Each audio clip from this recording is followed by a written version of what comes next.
Dude, Trayshawn just chicken choking.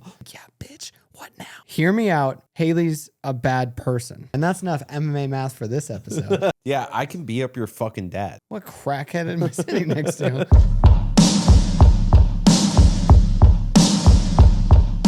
Welcome back to MMA Mathletes. My name's Sean. This is Joe. We're two casual MMA fans who happen to be degenerate gamblers. Come to us while we chase the perfect parlay each week. This week, we're breaking down UFC 327, Jiri Prochazka versus Carlos Ulberg. And if you enjoy our content, make sure you're subscribed and hit that thumbs up button. First off, I just want to say thank you to everyone who's been supporting our Spotify, whether you're listening, following, or just downloading. Thank you so much. We definitely see that and we appreciate it.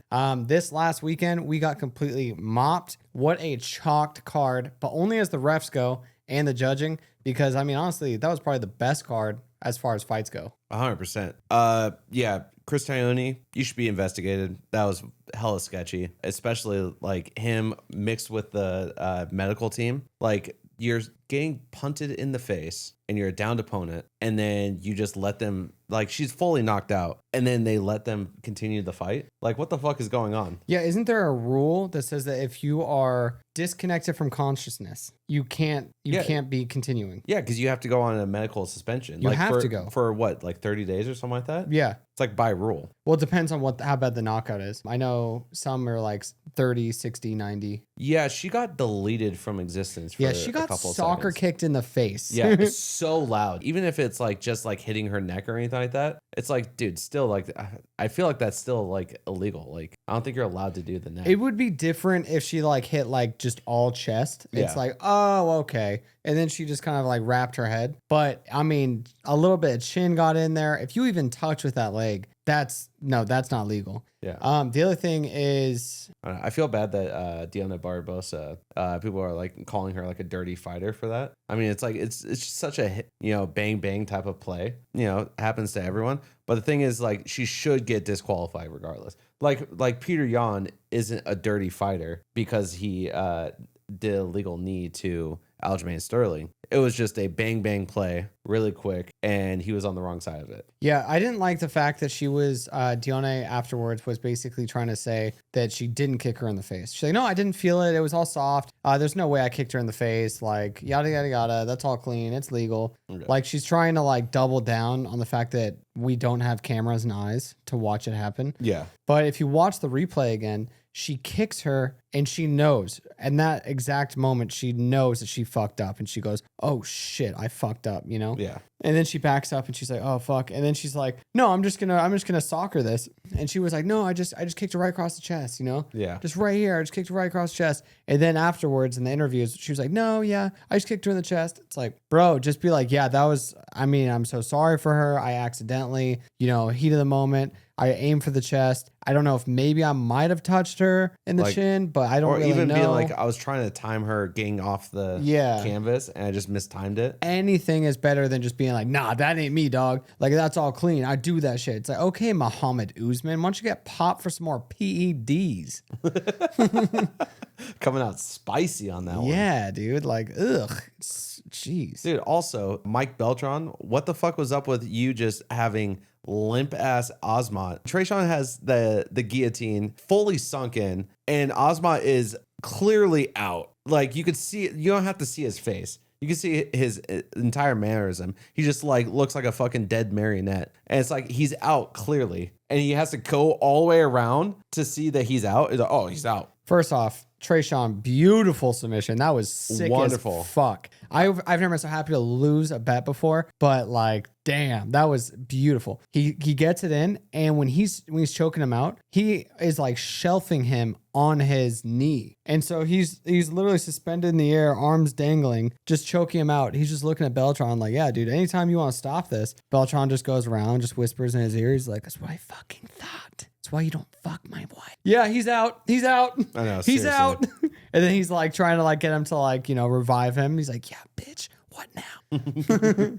Not so tough, huh? Yeah. But between that and what's his name? Joe Martinez saying Beltran instead of Beltran is crazy to me. Dude, I hate Joe Martinez. Not a fan. I know I shouldn't hate Joe Martinez, but like just not like it really does take me out. It is a free country though, so I hate him. Well, he hasn't done anything to me. You know, he's just actually slept with Mike Beltran's wife and then blamed it on Azamat. Collateral damage, really. He's like, yo, sorry, Azamat. Yeah.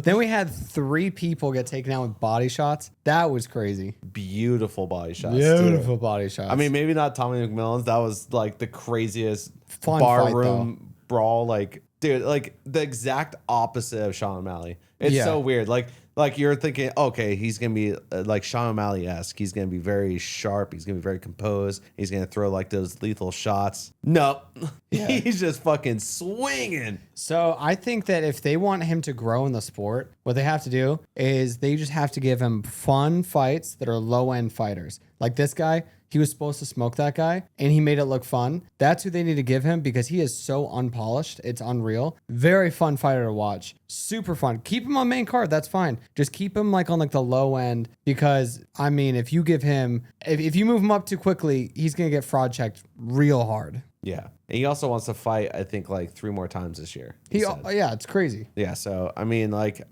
if all of his fights look like that, I'm here for it because that's just a fucking scrap. That's like a fucking just like in the backyard with the homies scrap right there. And you know who else wants to fight more this year? Ethan Ewing. Dude, Ethan Ewing is an absolute problem. Dude, such beautiful striking, and his grappling when he had this defense against Esteban. He at one point in time, Esteban had a full single. He ran the entire pipe. Ewing's hip is like on the floor. Ewing is able to get rid of his leg being attached to Esteban's like torso, sprawl out, get back to his feet, and then fuck him up on the feet. Crazy. I loved every minute of it. Dude, his striking is so effective too. His head movement just on another level right now. We were just waiting to see when Esteban was actually going to hit him. In round 2, did he even land on him? It didn't make a fucking dance. It didn't make a fucking dance. Dude, seriously, what a fucking problem. Who do you want him to face next? I like your idea. The Vinicius Oliveira. I think Vinicius Oliveira versus him would be a really fun fight. I mean, I would love to see him just kind of move up really quick and try to catch him up to like the Peyton Talbots and stuff like that. Because that's when the real fun fights really start. Yeah, but you have to move him up not slow, but not quick. It has to be it has to be the Goldilocks. It has to be just right. Like maybe someone just out of ranked for his next fight and then something top, I think Vinicius is a great pull. I think that's a great pull. Vinicius coming back. I mean, he got his aura broken. He's going to want that back. And he's powerful. He's a dangerous striker. I told you though before, I was like, I don't think he's that guy. Vinicius. And then you talked me into it. And I was like, I think he's that guy. Then like he had a fight since that time. And I was like, wow, yeah, okay, he's that guy. You like got me bought in. It was like Scientology. And then I got fucked. Yeah, the Kyler Phillips, I think that fight was like, oh, dude, he's a fucking problem. Well, you know me. I love me some Kyler Phillips. Oh, yeah, same. I think he's really good. But yeah, no, I think Ewing, though, the way he handled the fight, during the fight, he was picking him apart, very patient, kept dropping him. And then he went to his corner, waited for his corner like a dog, like a dog on without a leash on, like John Jones's dog, really well trained. He's like, he waited until his master, his corner, is like, all right, bro, you've broken him. So third round comes like, you've broken him, dude. Go out there, go ahead and knock him out. He goes out there, lays hands on him, hits him with a body shot. I don't think he expected to drop him with that body shot. I think he had more in the tank that he wanted to give him, but he went down with the body shot and he was like, I guess that's it, guys. Whatever. Like, fucking give it. Who's next? Let's tournament style this bitch. Like, dude, let's go. Fucking so gangster, dude. So gangster. I want him to fight everyone in the division. Dude, and then you have Alessandro Costa's body shot. Beautiful body shot. I mean, I think technically speaking, it's a better body shot. But, dude, they're both so sick. Oh, yeah. I love the fact that in the back afterwards, they're going over their strategies with each other. Mm-hmm. They're back there and he's like, yeah, so when you went to throw, I went and I rolled and I hit you. He accidentally taps him in the liver, and then they just start joking around. He goes in for another calf kick with the calf that has the ice on it. It's just so funny to me. Stuart Nichols is such a good guy. Oh yeah, Both guys, such nice guys. But it's like it's telling of how good you want to be. I don't know, like it like makes me really become a fan when you're like trying to figure out even right after that fight, like what can I do to get better? Like where did I fuck up on this? Things like that. Yeah, like yeah. how did you do that? So how I can the put that fuck did you hit me with that? Yeah, 100%. So fucking sweet. He's like, I didn't even feel like I was in danger, you know? Yeah. I do that all the time when I'm rolling. Yeah. Like if someone just like catches me with some shit, like, dude, I didn't even feel like I was in danger. How the fuck did you do that? That was crazy. How'd you hit me with that shit? It's that open stance though too. Yeah. You know, that it's so there's so many. If you're comfortable being in open stance, that's such a huge advantage because that's not a comfortable spot to be in. Yeah. For either fighter, really. No, yeah, 100%. The other thing is your boy was right about Flowers. I know you guys want to roast me about everything else, especially that Haley one. But two things. First off, Flowers looked really good on the bottom when he was in bottom mount. Pause. Oh, he looks real hard. So Flowers looked really good when he was doing his jiu-jitsu. Stand-up was whatever. That post-fight interview gave me chills, though. He was like, bro, I've lost all the fights, blah, blah, blah, blah. And he's like, I'm still here. I was like, good for you, bro. Kept showing up. You got your W. And it was a good one, too. That slam was sick. What a sick slam. Definitely broke his rib. Definitely broke his rib. Yeah, that was fucking I don't think brutal. he knew in between rounds that he broke his rib. Maybe. Like, no, Flowers. I don't think he knew that he broke his rib. I thought you were talking about No, Lando. Lando knew he broke his rib. I was like, dude. He sat down. He said, guys, should I continue? My rib's broken. Should I continue? Get the refs. Not the one that had the soccer kick continue, but any other ref, you know? Yeah, I mean, personally, I think that they should have maybe called that just because that's just such a dangerous thing. Dangerous. You know, because if you hit that the wrong way, that could, you know, Puncture a lung. You said on the live stream that it could puncture a lung. Yeah. Like easily. It happens all the time. Yeah. But people get organs punctured all the time because their rib fractures like splinters sometimes. Yeah. So when people, they don't even know it. And then they get like their spleen or their liver just stabbed. Just like, fucking shivved by himself. Yeah. They think that they have like a pulled muscle or something and they're just like bleeding out. It's like, Jesus. Fucking. Yeah, like old people. This is a weird side thing, but old people, when they fall, you're not supposed to pick up old people because their hip, it's right next to that artery, the femoral. And so when you try to pick them up, it splinters off and it could actually slice it open. And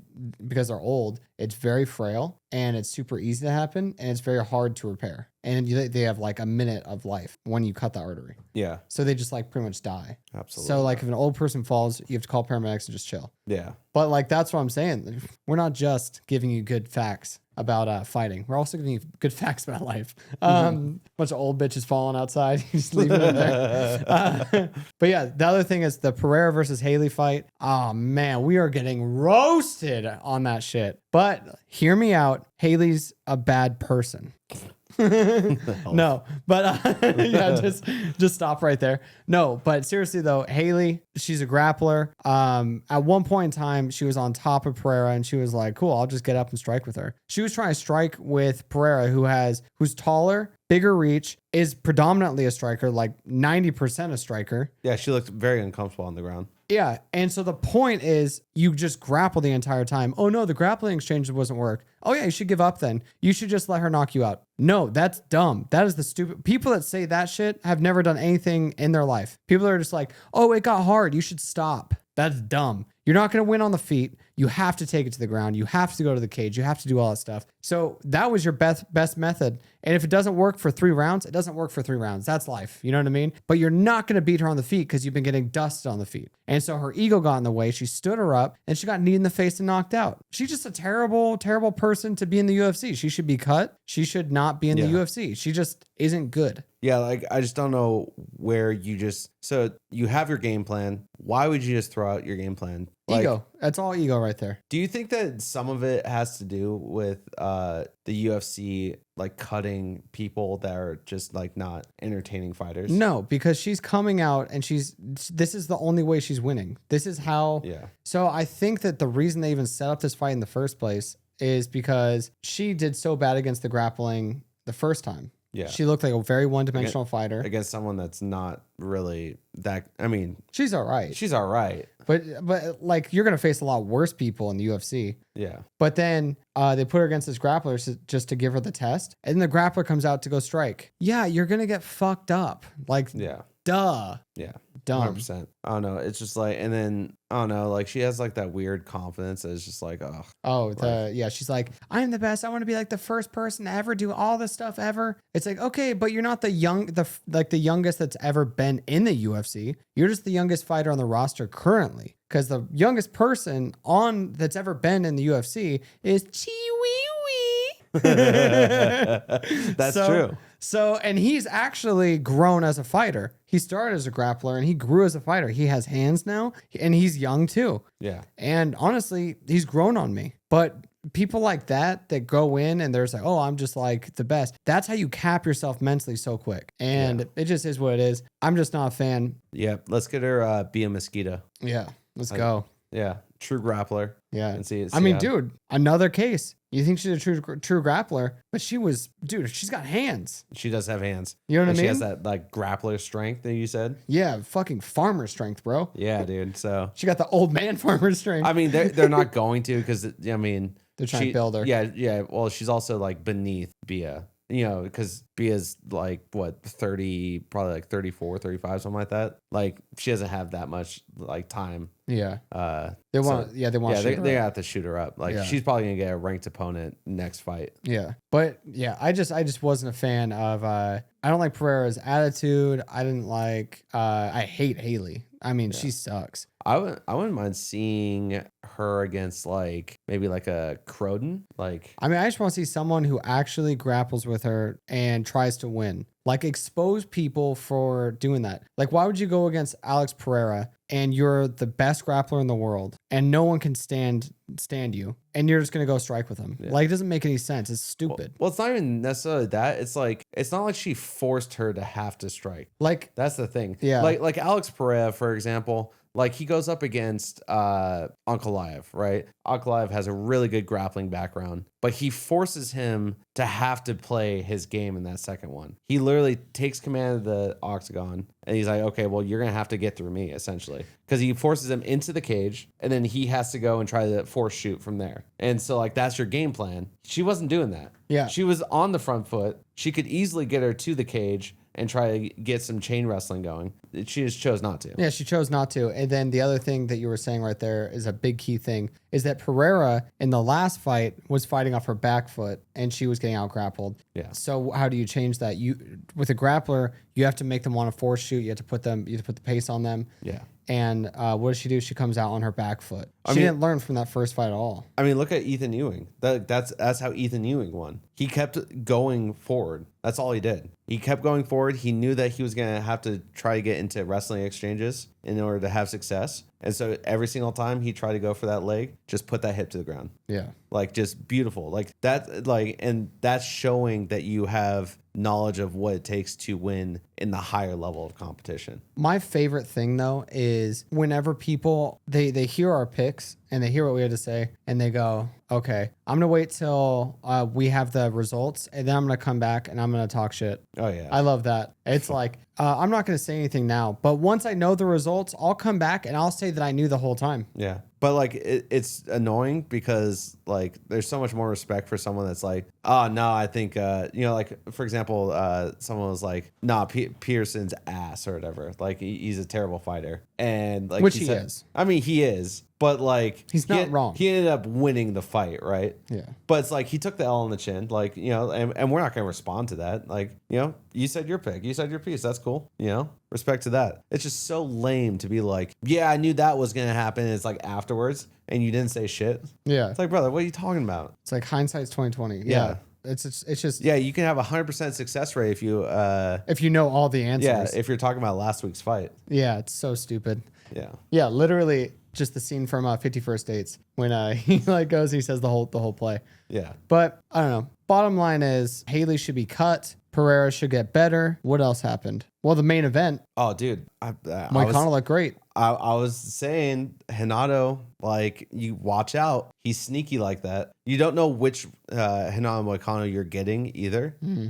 but it's just like, man, dude, how good is his grappling? How straight and sharp is his striking? Dude, when he's on, has such good style. Like his he's like out there, he's like checking kicks and stuff like that. He's just in it. Dude, his checks. Fucking sweet. That opening fight, how are their checks?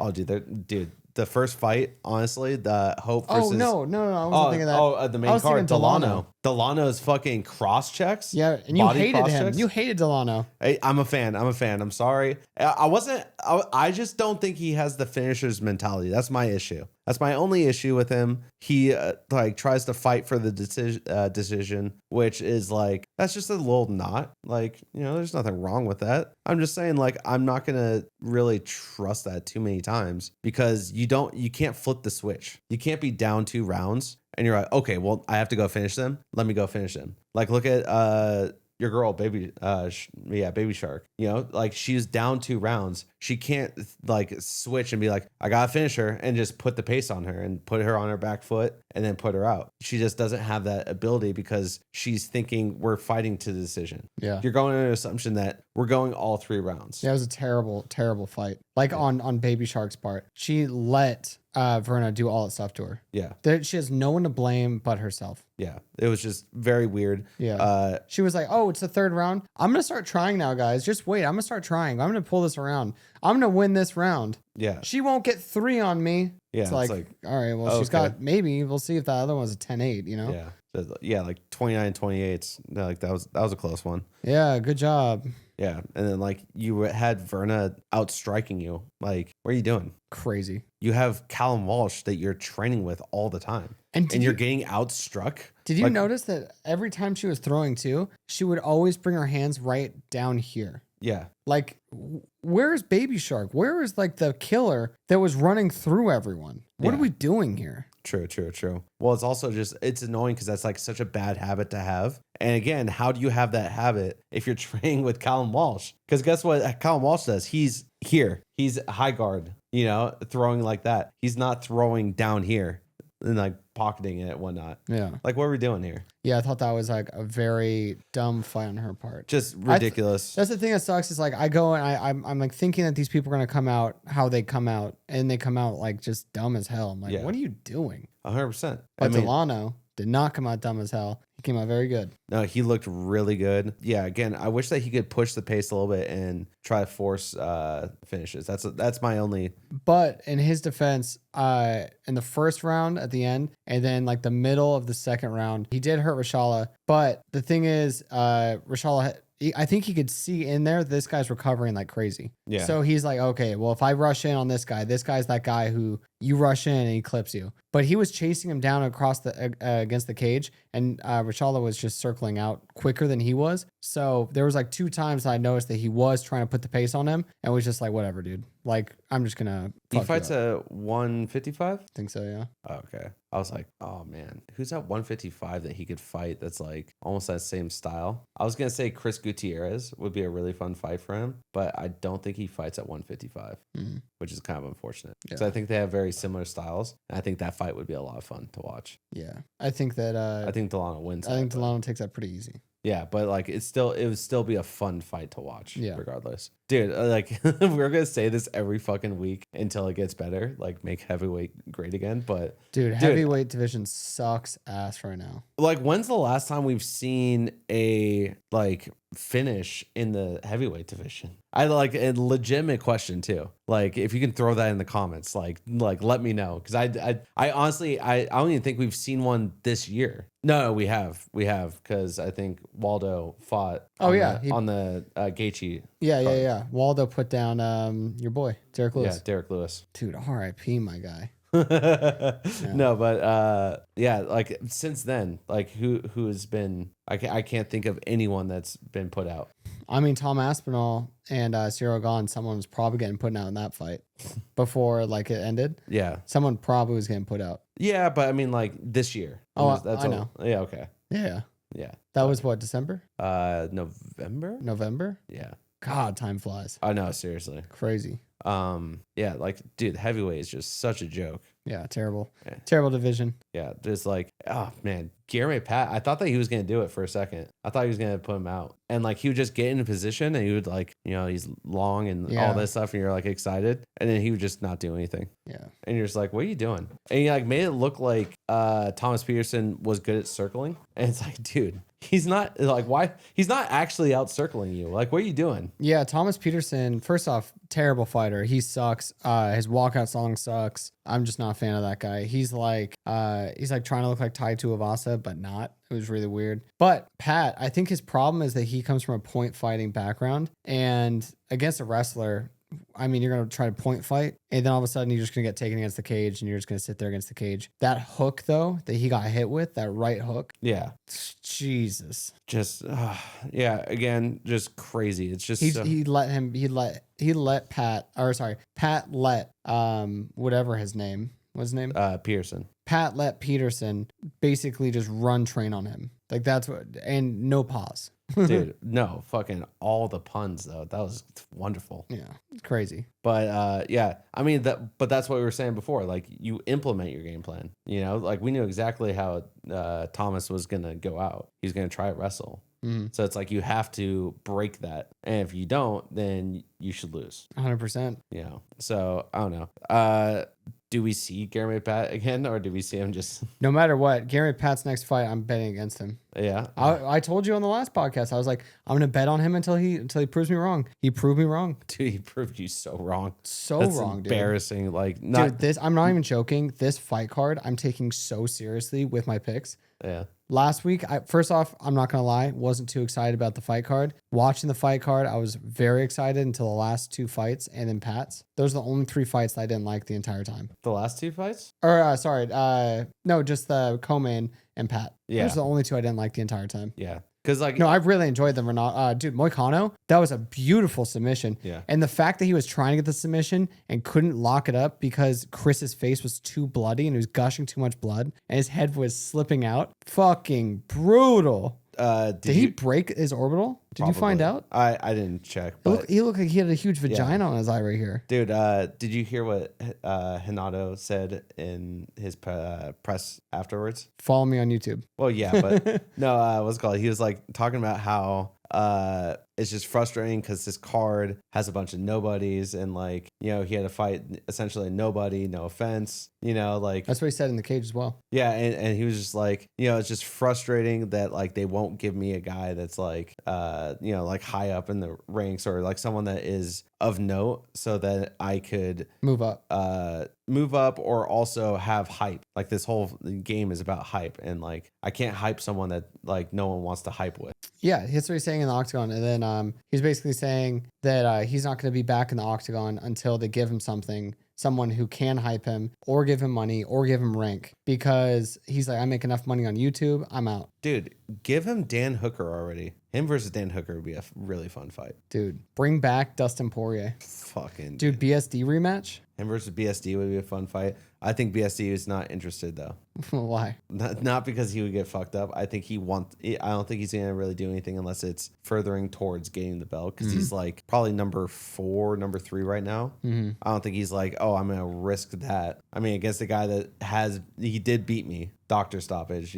Like, isn't that weird that he's lower in rank, Moicano, and he beat someone who's higher in rank? Dude, I mean, I think about that all the time. Yeah, I stay awake at night thinking about like that's some MMA weird. Math. Yeah. You're like, what the fuck? Yeah. How does this work? What? You're like Jalen Turner, but he beat that guy, but he's not even ranked, and you're just like, dude, don't even get me started on the Jalen Turner shit, because when I get down the Jalen Turner, I start thinking about Barbosa, and dude, you can't use MMA math. He loses and wins to randos. Yeah. You're like, how the fuck did you beat that guy? But you lost to that guy, but you beat that guy who beat that guy, but then you lost to this guy? Yeah. What a weird web that guy weaves. Oh, 100%. Crazy. Yeah. He's just there for the scrap. True. Like the fact that he's in like just these like close fights with these dogs, and then he loses to like Jakar Close. And you're just like, what? Like, I don't understand. Not that Jakar Close is like bad or anything like that, but he's not to the same caliber of the guys that he's beating and stuff.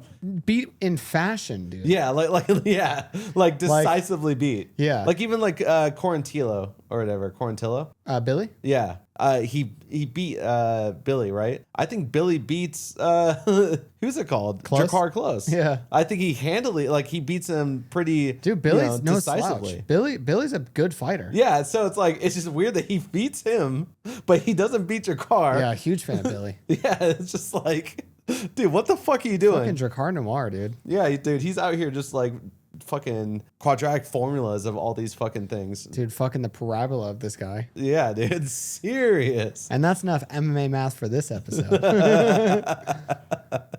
We don't have like a lot of fight news this week, but did you hear that crazy shit about Idris? Idris Elba? Yeah, Alibi. Oh, yeah. Yeah, I was like, Idris Elba. Bro, what he did got do? popped Vroom, for... vroom?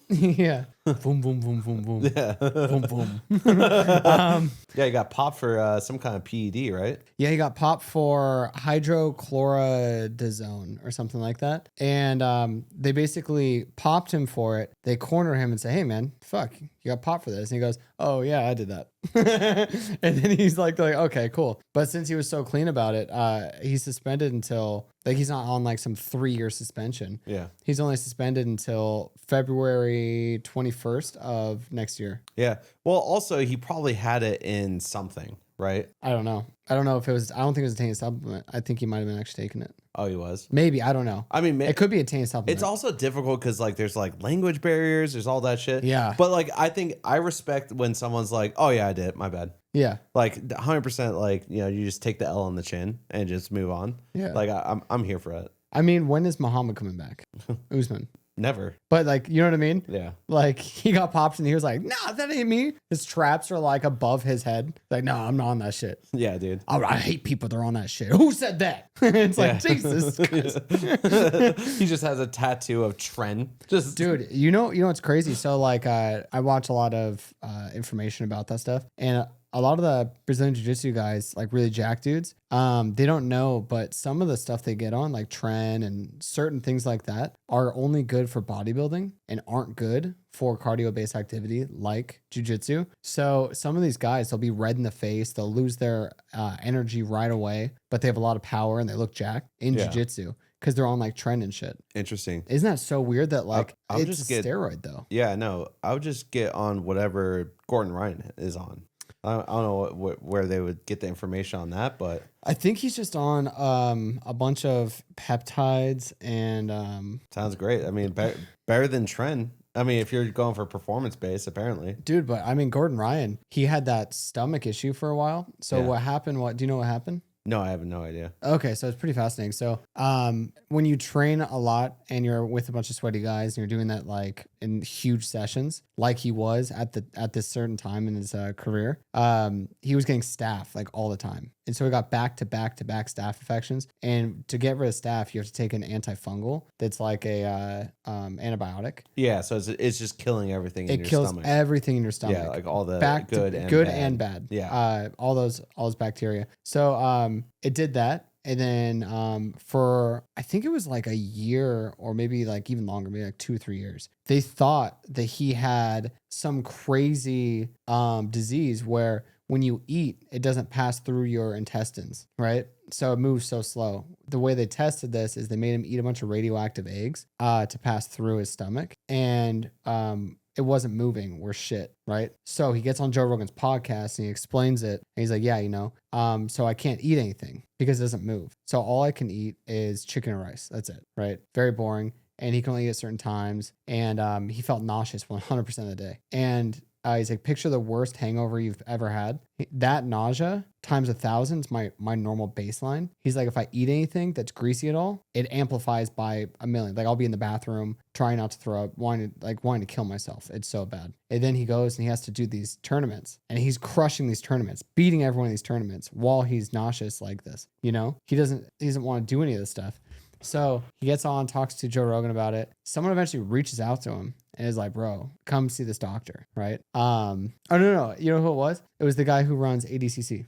They went together and they checked out his doctor in California. And they were like, oh, yeah, no. You have, basically what you have is you have fungus growing in your stomach. And he was like, I have a fungus growing in my stomach. So now he's back to being him. He's back to being himself. And so his goal is to get like as big as fucking possible, eat everything he can. So I want to know what he's on now. Yeah. Like now that he's able to eat and actually feel the fire. Yeah, like whatever he's on though, you should definitely be looking into that because that's performance based. That's not like he's younger than aesthetics. I am. Yeah. He's on like crazy shit. I'm assuming. I know he's on like peptides and he's always on stem cells. Like he does stem cells before training. I'm like, Jesus, dude, fucking relax. Probably some kind of and probably some kind of growth hormone or something. Probably, I would assume so. Yeah. I don't know why you wouldn't. Yeah. Especially like, I mean, everyone else is doing it in jiu-jitsu. Yeah, it's like a common practice. But it's like, why would you not do that? And like, I mean, he does like a lot of like lifting for like strength and physique, you know, like bodybuilder like type of shit. Mm-hmm. And so like a lot of people are like, yeah, you shouldn't do that when you do jiu-jitsu. You actually probably shouldn't do that. And he's like, I don't know why people keep saying that. He's like, because I'm stronger than them. So, and I'm bigger than them. So it kind of works. And I'm winning, you know, like. Yeah, so I can beat up your fucking dad. Yeah, I could beat you all up and your dad. So it's just so funny. But yeah, Gordon Ryan's fucking wild. Yeah, absolute savage. Too. Yeah, such a savage. Anyways, that was kind of a little detour. Yeah. Yeah, we have Alexander Hernandez versus Rafa Garcia. Who do you have? Oh, I have Alexander Hernandez. I Ride till we die. Dude, he has been on a fucking tear, dude. He is the terror, dude. He looks good. I mean, it's a little sus because one of them is Chase Hooper, and we saw Chase Hooper. Like, he's not but I the thought best. Chase Hooper was like the man, and he was going to beat up Gibson. No, Chase Hooper will just beat up your dad. Maybe my dad's son. I guess he could beat me up. Just kidding. Beat me up, daddy. Pause. Dude, then we have Emmanuel Rodriguez versus Matt Schnell. I'm excited for this fight because Eminol's going to put him out. he is, but that's a good notch in his belt. I get, yeah, it's like a rite of passage. It's Exactly. like It's putting Tricola. out Schnell is like, you know, like Trockley. stop it, dude. Please stop. Please. That's just his He's name. out of the UFC. We can stop talking about him. Thank God. Okay. But like it's like every single fighter that's in like the top 10 in the flyweight has like put out Schnell. Like that's just like you have to do that and then you get moved up to the top 10. Basically, it's the start of of everyone's prophecy. Yeah, exactly. Everyone's road starts here. He's the first quest. Yes. In the journey to the belt. Exactly. Yeah. But hopefully it's with a sick ass left hook. That'll be sweet. You know what I'm excited for? What? Bruno Silva versus Edgar Chairez. I love Edgar Chairez. Dude, I love Edgar Suarez. Dude, he might murder Bruno. I think he does murder Bruno. Dude. I think he puts down Bruno. I hope that they have Beltran in that one. Charles Johnson versus Asu Almabayev. That's exciting. That's an interesting fight. I think Asu might take that. I think Asu does take that. Well, I just think that Asu, his fighting style, he's going to be essentially like what Bruno Silva was doing in that fight. But the only difference is he's going to be throwing so much grappling at him. Who'd you have winning that fight? Charles Johnson fight. Oh, Charles Johnson lost that fight. He lost that fight. He lost that fight. Yeah. Yeah, I don't know how they saw it, him winning. There was someone that had it at 30-27. And I was like, he was reacting to whatever Bruno was doing. Isn't it interesting that guy who had it 30-27 also is on his yacht right now? Isn't that just so weird? Yeah, it's crazy. You know, he also had Beltran on his yacht. Yeah, he also had Dione Barbosa by decision. Yeah, Crazy. super weird. Huh, interesting. And the over. He had the over as well in a different parlay. Well, he just had a 2-leg parlay. He had that, and then he had, who was it? Oh, he had Trayshawn Gore, 3rd round submission. Yeah. He called it by the round, too. I think he called it by the minute. It's crazy. That's why. Yeah. Then you also have Iu Barnovsky versus Billy Elikana. Dude, I'm so excited for him to fuck up Billy Elikana. Dude, I am not a Billy fan. Dude, I am the biggest Iwu fan already. Oh, I love but Iwu. for him to put out someone I don't like, dude. It's going to be sweet, dude. Beam me up, daddy. Yeah. I mean, it's a big test for Billy Elikana. I feel like he's fought a lot of people that... big test. Yeah, dude, everyone's a big test for Billy. I'm like, how is he still fucking around? No, I mean, like every single person he's fought so far has been, like, not up to standard, in my opinion. Like he had Junior Tafa, and, like, we know Junior Tafa is, like, just so-so, to be, like, very nice about it. And then you had the other guy, his debut fight. He was like, 6'8", just weird for some reason, just gets checked hooked by him or whatever. Like, I was like, what the fuck is this shit? I don't want to talk about it. Yeah, that was crazy. Then you had him versus Ibu Aslan, which was the best fight the worst fight of 2025. That was so boring. It was like 3 rounds and there was like 5 significant strikes between both of them. They're just staring at each other. Versus who? Ibu Aslan. The guy one that Ibu put out Oh, okay. So in the debut. you're talking. That's not the boring fight though. The Billy one is. The Billy one is. Okay, I was like, what the fuck are you on, dude? Yeah, no, you're right. I was so confused. I was like, I'm following. And then when you went Sorry. to Ebo, I forgot that Ebo fought Homeboy. Yeah, so you- I was like, yeah, Ebo versus Ebo. And then you were like, most boring fight. I was like, what crackhead am I sitting next to? But I've never been a crackhead. But yeah, like so you had him versus Billy versus Ebo. I think that was in like Macau or something like that, and that was a fucking boring fight. They were just looking longingly into each other's eyes for 3 rounds. So I mean, I definitely see Billy just getting dog walked. Are we even gonna ever see Iwu's ground game? Like he's just fucking everyone up before he can get to the ground. Well, he's at 205, and it's like you just don't have anyone that's like a huge wrestler in that division. Well, he's trying to get in to wrestle and clinch, but everyone's getting put out before he's able to get to him. He's like one punch man, dude. Yeah, dude, it's fucking dope. I love it. I love it too. I'm here for it. You know, it's like Ethan Ewing. You know, it's like we see their hands, and it's like that's cool. I want to see what their ground game's looking like, dude. Yeah, dude. Where are we at? I think that's it. All right, before we get into this week's fight picks, we are going live this Saturday on Kick, Twitch, and YouTube. We're going to be reacting and live bidding on each fight. So win big, lose big. You don't want to miss it. First fight up is Charles Radtke versus Francisco Prado. Who you got? I have Charles Radtke on this. A lot of people are going to have Francisco on this. I know. But Francisco is going from 155 up to 170. It's short notice for Charles Radtke, but he stays in condition. This guy, I mean, he's a wrestling background. He's a dog, lots of pressure. And Prado, I feel like if you look at his record, all the times that he's ever had a big name that he's had to fight, like Radtke, I consider him a pretty well-known name. He's faltered under the lights. I think the pressure's going to get to him. I think that Radtke's going to be too big for him and too much pressure, too much everything. And I see Radtke getting this done. Dude, I also have Radtke. No shit. 100%. Dude, what the? I was like, man, I'm going to have to fight tooth and nail for this one. A lot of these fights, I'm just going by the hip. I'm going by the eye test. I'm like lately I've been doing a lot of like statistics. Dude, Charles Radtke is so good on the ground. He has really good hands. His left hook is a fucking problem. Dynamite. Dude, absolute dynamite. When he put out Homeboy on the fence. Oh, yeah. Woo. Yeah, I don't know. I just see something special in Radtke that I just don't see in Prado. And I think that he's going to just take him. Yeah, I feel bad because on one of Radtke's fights, I was sitting there with my friend. We're watching it. And I was like, man, dude, Radtke, this dude's the guy. You need to put money on him. This guy's you didn't do it. I did. I accidentally cursed him. I have this really bad curse where when I tell someone that these people like Peyton Talbot, I'm like, dude, this is the guy, dude. This is the guy. And then we all know what happened to Peyton. Whenever I say this is the guy, oh man, he gets fucked up. So when he got flatlined, sorry guys, that was my bad. Yeah, dude, seriously. I don't know. I think that this is going to be a great fight, though. I don't know. I love me some Charles Radtke. I love Radtke. I like that it's just all pace, all gas, no brakes.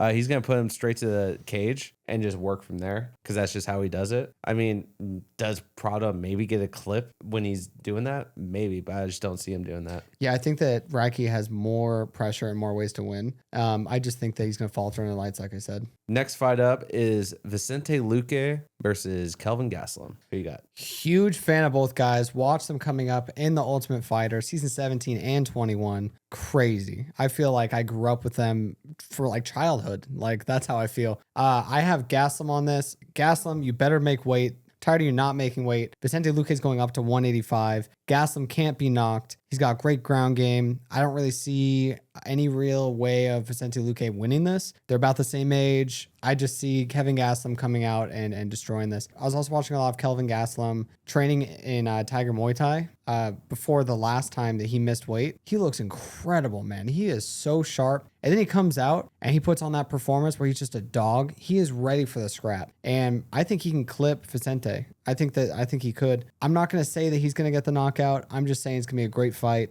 And I have Kelvin Gastelum winning this. Yeah, I also have Kelvin Gastelum winning this. I think that Kelvin is you said it. He's a fucking dog. He just is what it is. Vicente Luque is also a dog, but he is moving up to 185. I don't know how that's going to look with his gas tank, all this stuff. A lot of unknowns. I'm not going to bet on that. The thing that would be maybe sneaky is Vicente Luque by submission, just because he does have a lot of submissions. He can get it done. And Gastelum has gotten submitted by like Sean Brady and people like that. I think he has like 2 or 3 submissions. Yeah.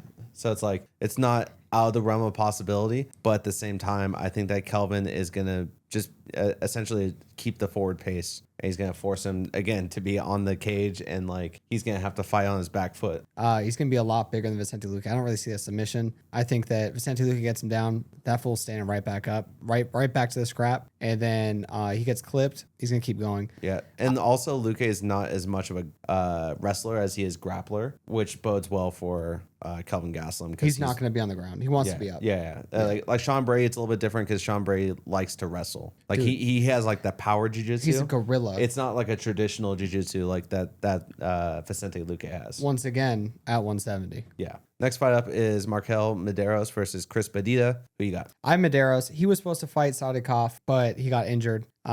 He's had a full camp in Colorado, so he's at elevation. He's going to come into this looking great as ever. Chris Padilla, short notice fight. I don't think he has a sharp of striking. He has that weird long guard too, but it's interesting because his long guard just leaves his body open. I think Medeiros can get it done. He could even TKO him. Like that's how good I think it's going to be. I don't think it's going to be on the ground. I think he's going to keep it standing. He's going to want to just outstrike him the whole time. I have Medeiros to win. I think that Medeiros, his striking is just a little bit cleaner. And again, I don't see it going to the ground. They're not really, proficient on the ground where they would want to put it to the ground. But yeah, full fight camp versus short fight camp. I know that Chris Padilla is a dog and he can definitely just tough it out. And, I just don't think that he's going to have the cardio necessary to really get that done. So I think he gets hit a lot in the long guard, and those shots are definitely gonna be devastating, especially now with a full camp. Mm-hmm. I think he's gonna get hit to the body quite a bit. I just think that's gonna be a late TKO.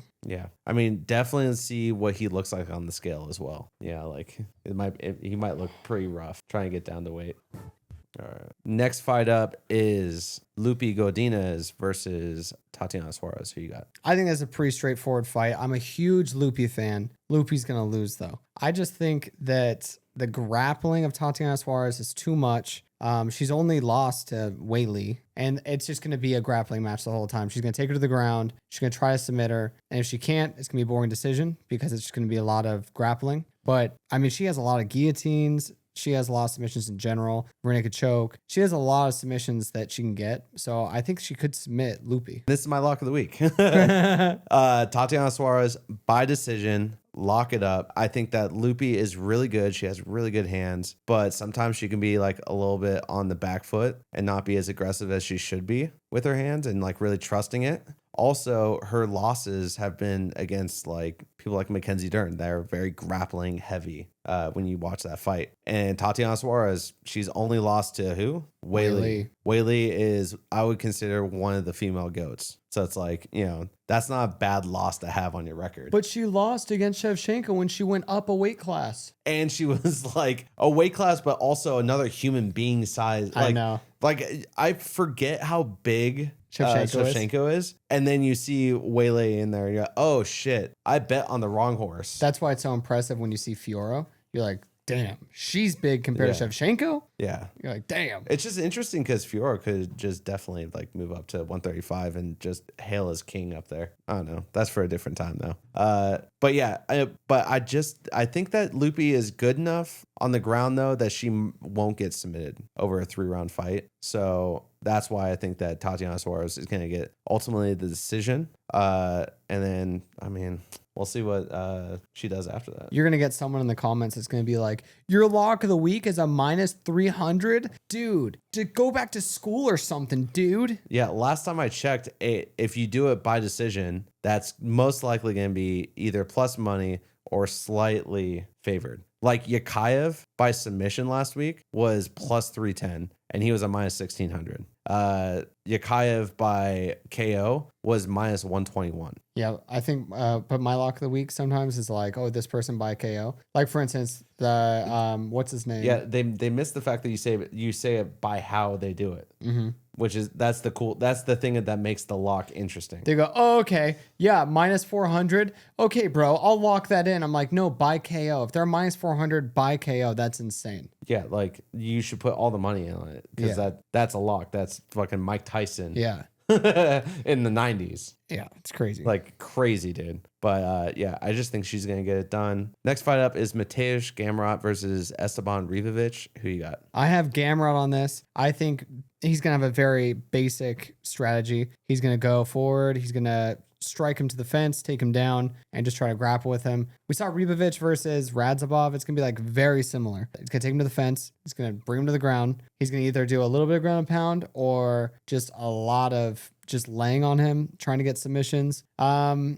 don't know. I think Gamrot's going to have enough power in his hands to put him on notice and then get his grappling exchanges going. It's a pretty easy fight. It's going to be Gamrot. It isn't my lock of the week, but man, if it's not a lock. Yeah. I also have Mateusz Gamrot. I love Ribovics, but the problem is that he's like a volume striker. I mean, he has power in his hands, but it's not like the one shot where he like can put someone on notice. He usually like kind of wears someone down, kind of melts them. That's how his striking is. With Gamrot is going to just kind of keep him on the back foot the entire time and just kind of corral him into the fence. And then from there, he's going to be in a lot of clinch scenarios. And I just feel like that's going to be where Gamrot's bread and butter is really going to take place, where he's going to be kind of just essentially just being a pest and chain wrestling him against the cage. And he's just going to get it done. I don't see it being a submission or a TKO. I think this is going to be decision. But I mean, could Ribovics maybe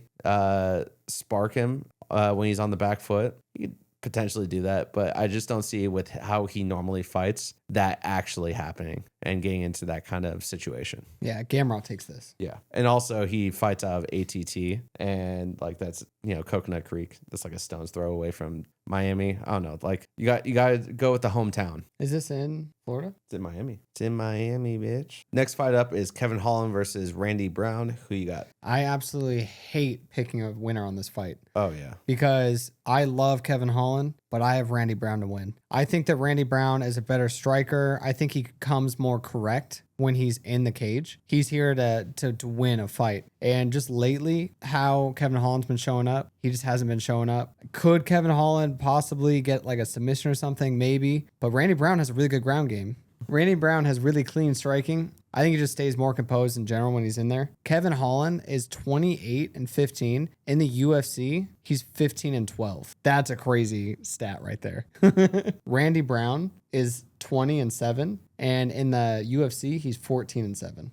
That's pretty crazy. Yeah. But just the way he's been coming out lately, especially that Mike Malott fight, that was terrible against Kevin Holland. Every time we bet on Kevin, he just loses. He just looks terrible. I don't know what he's doing. I have no idea, but I have Kevin Holland. I think that Kevin Holland, this is going to be the one time that if we were to bet against him, I feel like he actually has the best path of victory. I think that he has the perfect matchup here. I think he has better ground game than Randy Brown. And Randy Brown just came off of a knockout loss as well. Kevin Holland, he's going to get it done. He had a full fight camp. He took some time off. I think that he's ready to get one win under his belt, and it's going to be on this. How do you think he gets it done, though? I think it's going to be by submission. By submission? I think it's, yeah. You think he's submitting Rude Boy? Yeah. Do you want me to call the submission too? Yeah. Darce. You think he's going to Darce Rude Boy? I think he's going to Darce Rude Boy. Oh, that's stressful. I mean, I'm a big Kevin Holland fan. I guess we could ride or die with Kevin. I just think that how crisp Rude Boy's hands are, I don't think that he's going to outstrike him. And then I don't think he's going to want to go to the ground. So I don't think it's going to go to the ground because Kevin Holland has a really hard time getting people to the ground sometimes. But when he's on the ground, he does have very slick submissions. But if someone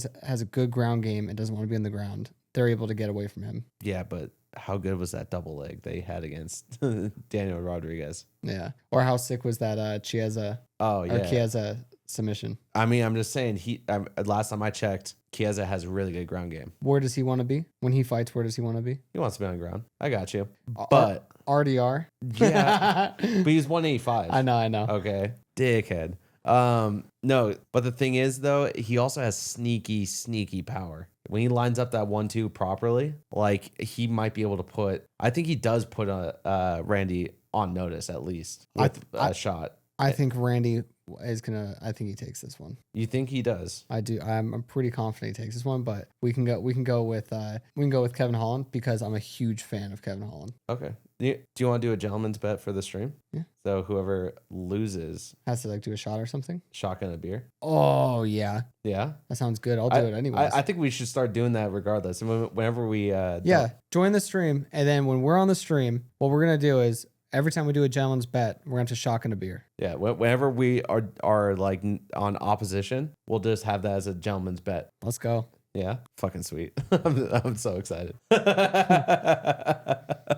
Next fight up is Patricio Pitbull versus Aaron Pico. Who you got? Man, a lot of people are going to hate me on this one. I have Pico to lose. I have Pitbull to win. I think Pitbull has better overall everything. I think that Pico, who the fuck has he fought? Honestly, the only person he's fought is Lerone Murphy. How'd that happen? What happened there? I know a lot of people are going to be like, it was a lucky knockout though. It was luck. Yeah, Pitbull's only faced killers pretty much. He did come into the UFC, got humbled by Yair Rodriguez. But Yair Rodriguez is like, he's pretty big. That's a pretty tall ask. He's not fighting someone like Pico, who, I mean, Pico he looks really good against people that aren't big for the division, that aren't veteran status like him. He has 38 wins. That's a lot of wins. He's been in the game forever. He beat Chandler when Chandler was actually Chandler. It's hard to picture Chandler as a beast now because of his last 5 fights, 6 fights or whatever. But at one point in time, he was the boogeyman of Bellator. And I mean, he fucked him up. He put him out. The power of him. If you look at Dan Ige had aura and he would get into a cage and someone would be like, man, I don't want to go with Dan Ige. 50K Ige? Nah, man, I'm not going to engage with that guy. That guy's going to put me down. Patricio was hitting him with shots that was putting him on notice. It made him hesitant to get into exchanges, put him against the cage. There's one exchange where he hits the guard of Ige. Ige's eyes were like shifting. This guy has mystic power, apparently. He's got really good positioning. I don't know. I think Patricio he's taking this one. That was a lucky knockout. I have Aaron Pico. I think that Aaron Pico, there's just a weird thing when someone goes from regional to the show that for some reason it's just like a little bit too big of a step that first time. And Lerone Murphy is the wrong person that have that. Again, that's a tall ask as well. Yair was a tall ask. I would say that Lerone is just as tall. I think it's a taller ask. Is it taller ask? Yeah. Have Lerone? Yeah. Lerone was a taller ask than Yair. I don't know. Yair, I mean, maybe. Yair has weird kicks. He does. He has probably the best kicks in UFC. Well, Yair beats Pico. Just so we're clear, Yair beats Pico if that's the first fight as well. Both of them were getting beat by Yair on that first one. I'm just saying the knockout. You know what I mean? Mm-hmm. I think that, Lerone might have knocked out Patricio. Yeah. You know what I mean? Also, why have we not had Lerone versus Yair? Can we set that fucking fight up? We'll see when he gets his UFC Noche. Let's do this. Yeah. Oh no, you're welcome. But Pico. So Aaron Pico, I think that he's had time off and he's figured out, okay, that's what the big show is, about. I think he's going to come out better. Kind of similar to how Patricio was. He came out very hesitant and kind of weird. Didn't really fight his fight against Yair. Loses to Yair. And then he goes up against Dan Ige the next fight. And then he fights his fight. He has more. Who's Pico beat? Who has he fought? I don't know. He's a fucking regional guy. Exactly. He hasn't fought anyone. But the thing is that, dude, there's so many people that say that he's so good. There's no way. There's no way he's not good though, right? He could not be good. I just don't see anything special about Patricio. Where I'm like, oh my God, like that's the I thing have to bet on him. He has that weird thing though, where we don't see it, but when people stand across from him, they see it. I got you. You know what I mean? Yeah. He's got aura. But I think that also Aaron has really good wrestling, and he was trying to strike to get into wrestling against Lerone, and then he just got caught.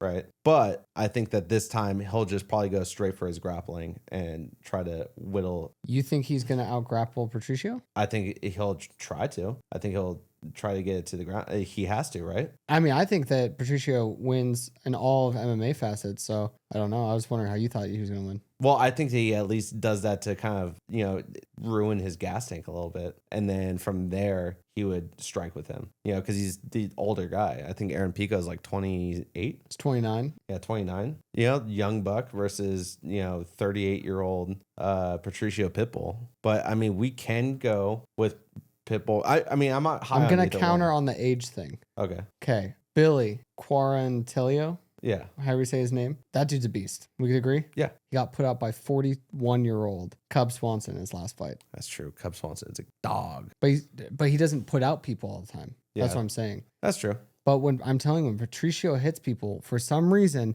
they feel that hit and they go, that's something different. Okay. I mean, we can do Patricio because we did Kevin Holland. It's only fair. And then gentleman's agreement. Gentleman's agreement. The other thing is, I can't wait for all the nerds in the comments to be like, he said aura. Yeah. Aura. I can't believe he said that Patricio has aura. What do you call it when someone stands across from you and you're like, this guy's different? I don't know what to do. Yeah.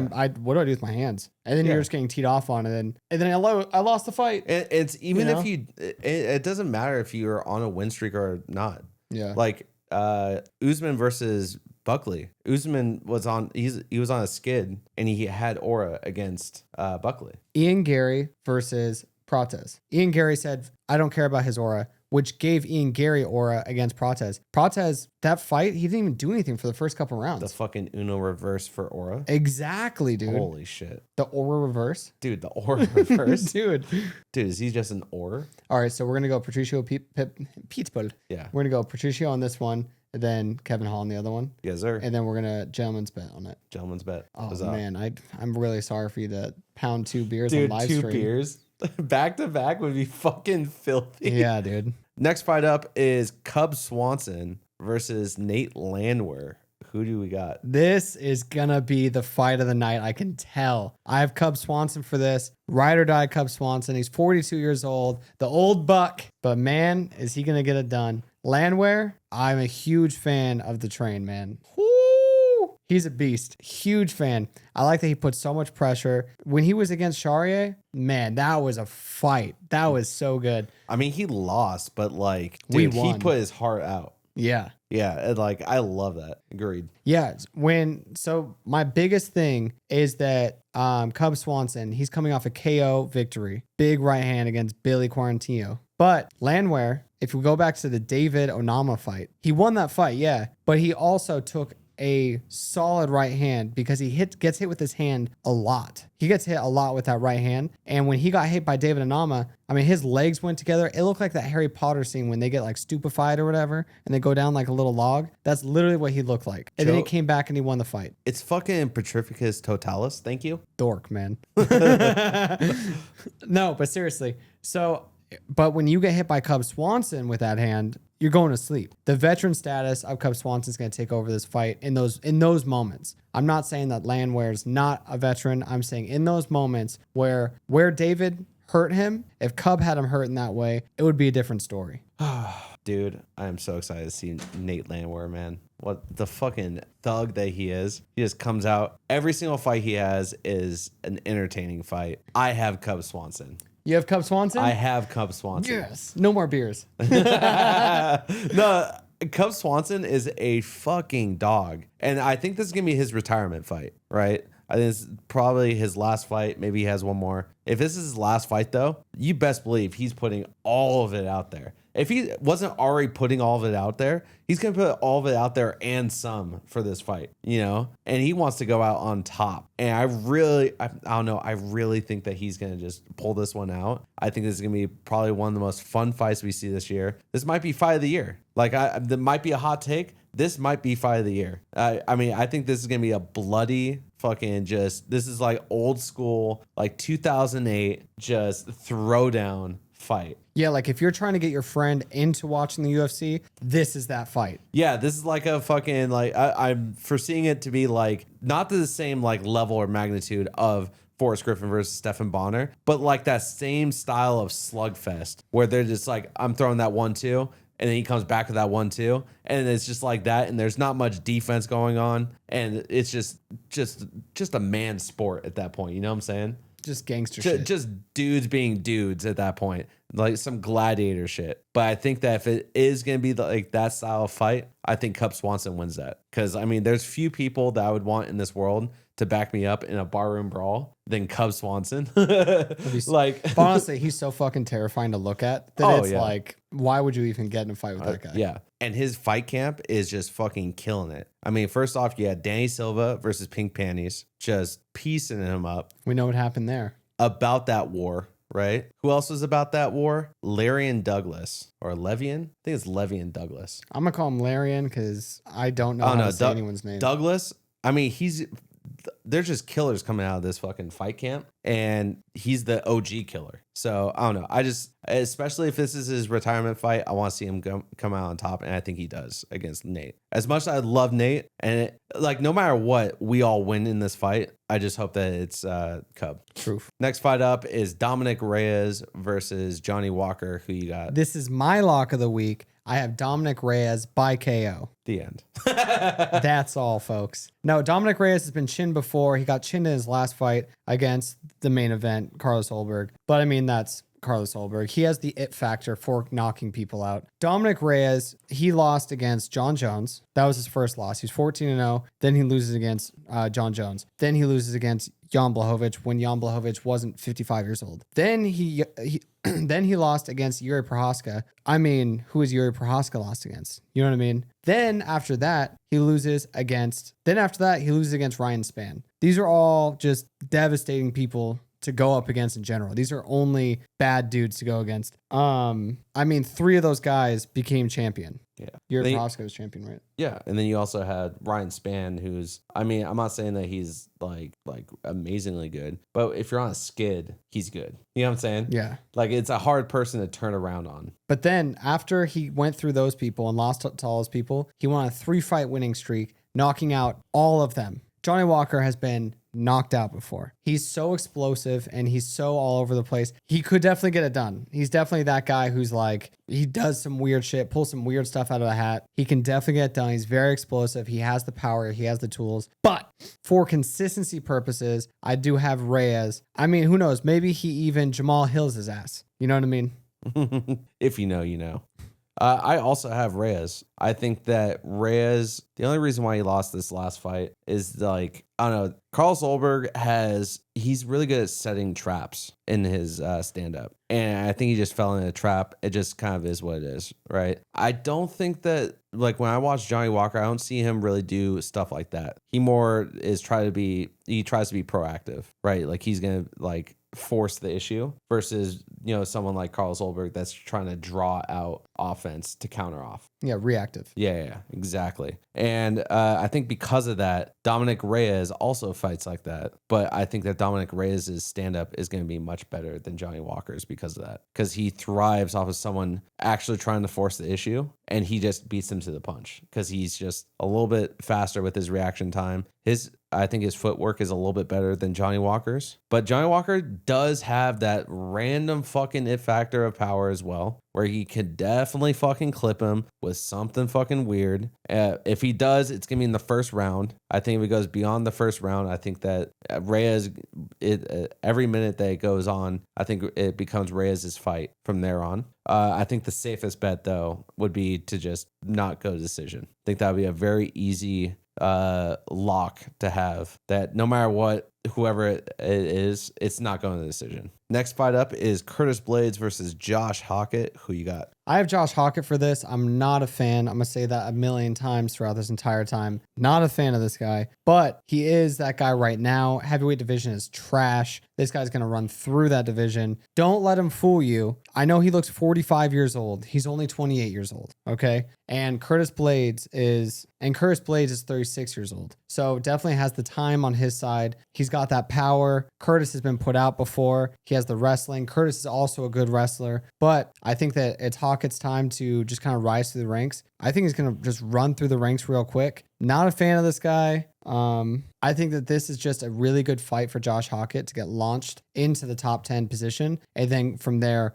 work his way up. I also have Josh Hokit. I mean, I think that you got to look at how UFC does stuff. So Josh Hokit, they obviously want to try to build up this like trash heavyweight division, right? So you're going to try to build up this with people like Josh Hokit, the people that are actually finishing fights, things like that. So if you're trying to do that for Josh Hokit, you're going to match him up with people, right? Who are you going to match him up with? You're going to match him up with people that you think that is going to favor him to win, right? And I think that it's very heavily favored for him to potentially win. It's weird because he's the underdog right now. I feel like he should be favorited because, yeah, why else would you give him the number 6 person when he's the number 24th, or so ranked person due to topology? Like, why would you do that unless you know something about Josh Hocket's game that's going to match up with that and potentially have him have the favorite to win because you want to move that star up? It's like the same thing as Waldo. Like there's a reason why they're matching Waldo up to certain people. It's because they want Waldo to move up. That's just how it is. We see it with a bunch of different fighters. We saw it with Sean O'Malley. We're going to see it with Tommy McMillan.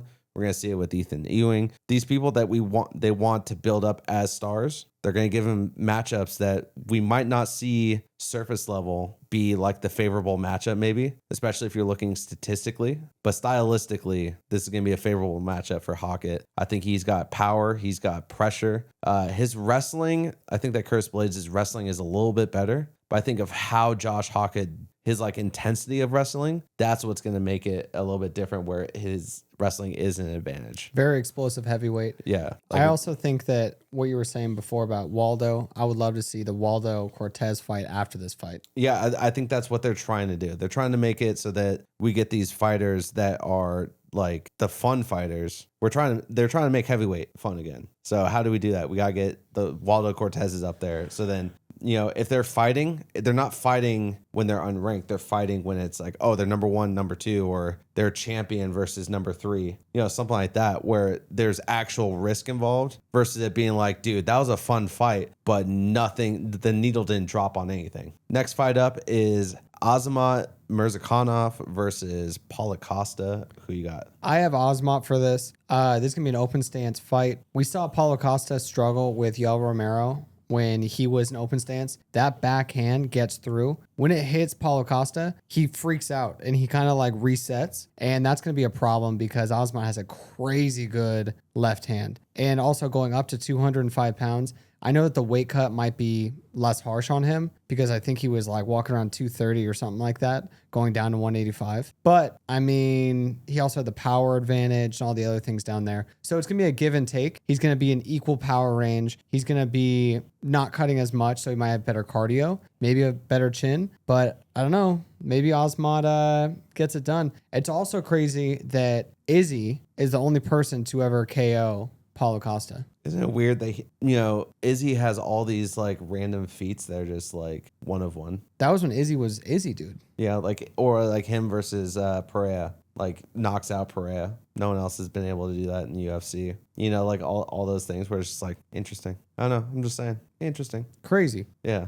Or, he's the one that really cracked Robert Whittaker the first time. Dude, that Robert Whittaker, that first knockout, oh my God, dude. That when he meets the hook with the hook, so fucking beautiful, dude. Oh my gosh.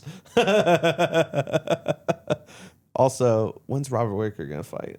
I also have Azamat. I've been riding with Azamat for a long time now. I think probably like about 2 or 3 years at this point. I think you made pretty much all the points that I was going to make. It's going to be open stance. This is my favorite thing to talk about for some reason. You always talk about it. I don't know why. Just is. I think that Paulo Costa is a pretty good kickboxer, but I think that Azamat has already proven that he can fight a better kickboxer in Reyes. I think Reyes, he has better kicks. Well, not even just Reyes, but he also Dustin Jacoby. Yeah. Like, I just think that there's a lot of people that he's fought that are, in my opinion, right now, better than Paulo Costa, and he put them down. I think that Paulo Costa has a good chin, so I think he can withstand a lot of it. So it might go to decision, but like, don't be surprised when this guy puts him down at the same time. But I mean, like, Paulo Costa lost to like Marvin Vettori. You think Marvin Vettori is beating up Azamat? I don't think so. Yeah, and like, his boxing is just fucking sweet. Especially for 205, where you can see a lot of people kind of lean into their physical characteristics and like not really care about the actual technique of it. His technique is fucking beautiful. When he sat Reyes with that jab coming in, oh, fucking beautiful. Like, he has really good timing, and he's a very patient guy too. He'll wait for that shot because he knows that shot is going to be devastating. So I definitely have Azamat winning this. Last fight up, we got Jiri Prochazka versus Carlos Ulberg for the championship. Who you got? I have Jiri Prochazka on this. I mean, 28 knockouts versus 8 knockouts. Crazy. 28 knockouts for Jiri Prochazka. Jiri Prochazka has only been knocked out by Pereira. He only has those 2 losses against Pereira in the UFC. I think that he gets to a deeper part in his brain, and he's more in tune with his warrior self than most of the guys in that division, and he digs deep. Him against Reyes was fucking him up. His leg was done. That was all willpower to get through that fight. And then he ends up just beating the brakes off Reyes. Great fight. Poor Reyes getting raked through the dirt right now. We're talking about how everyone's beating him up. No, I mean, he's going up against good guys. That's what it is. But Jiri, I mean, this is 5th 5-rounder. And I know they haven't all gone to 5 rounds. But Carlos Ulberg is coming off his first 5-rounder. We saw how that went. Very short 5-rounder. We haven't seen him really get in the trenches. It's going to be super interesting to see how Carlos Ulberg trains and fights this Jiri, this awkward figure that's coming at him that has these weird switches in like his movement. His hands are around his waist the whole time. Only head movement, really awkward head movement, awkward kicks, awkward style, really good pressure, really good pace the entire fight. I mean, Yuri's ready to do that for 5 rounds, pressing that pace. Like when we saw him against Roundtree was beating the brakes off him. Then all of a sudden, Roundtree just has no cardio at all and loses the fight due to the no cardio. If he didn't lose all that cardio with that teep kick that Jiri put out, I mean, that'd be a different fight. But Yuri's sneaky like that. He has all the sneaky strikes. He has a sneaky kicks, sneaky jabs. But what I'm really interested in seeing is if we see Jiri sitting outside the stadium all night by himself, staring at the building like we did at UFC 300. Hopefully not. That doesn't sound like a good thing for our parlay. I have Jiri Prochazka in this. Okay. You want to hear a fucking resume? This is going to be since 2021. So this is since Carlos Ulberg got into the UFC. Okay. Since he got into the UFC, he's fought Dominick Reyes, number 4. Glover Teixeira, number 1. Alex Pereira, number 3, becomes champ. Reyes, who's I guess he was unranked at that time, but he was like somewhere in like the top 15, right? Then you got Alex Pereira again, number 1. Then you have Jamal Hill, number 2. You have Khalil Roundtree, number 6. Now he's going up against number 5, Carlos Ulberg. You want to hear what Carlos Ulberg has done in that same time? So his first fight loses to Nchukwu by knockout. Then he goes up against some dude named Fabio Charant. Then goes up against a guy named Shukwi, puts him out. And then you have Nikolai Nemaragu, puts him out. Then you have Eor Potera, puts him out. Zhang, he gets him by a rear naked choke. Honestly, kind of impressive. Alonzo Menifield, this is going to be the first person that's in the top 15. This isn't until 2024. Finally gets in the top 15 fight. Then he goes up against Ozdemir, number 9. He goes up against Jan Blachowicz, number 5. Dominick Reyes, number 3, now goes up against Jiri. Like, so the amount of resume that Jiri has put on and shown and proven us that he's that guy is just so much further than what Carlos Ulberg has done. And he's shown us that he is that dog too. He's willing to go into deep water and force the other fighter to try to play his game and get in that water with him. And most people will not want to do that. So I'm curious to see if Carlos Ulberg wants to do that, because we haven't really seen Carlos Ulberg have to get into that adversity battle to see if he can truly outwill his opponent. So that's going to be interesting. But then you also have the other it factor, which is Carlos Ulberger's power. Is Carlos Ulberg, if he puts him out, that means that he's on the same level of power as Alex Pereira. Which means Alex Pereira, after he's done with heavyweight, he's got to go down back to light heavyweight. 100%. And he's got to go show him what's up. Yeah, 100%. And I would love to see that fight. I just think that Jiri is just a little too good at everything. And like, he's very unorthodox, but he is so technical in his unorthodoxness, if that makes any sense. Like, he throws his hands are super low. He's got head movement and stuff like that, but he throws everything super straight. He has really good fight IQ. He knows where he's at in the cage at all times. His footwork is... just go watch the tape. His footwork is much cleaner than Carlos's, and his striking is honestly a little bit straighter than Carlos's. And I think that that's going to make a huge difference in this fight. All right, that's a wrap for this week's Fight Picks. Thanks for hanging out with us. If you enjoy this content, all of our social media is linked in the bio, including our Patreon. Be sure to subscribe, cash those tickets, and don't forget, bet smart, fight hard. We'll catch you in the next card.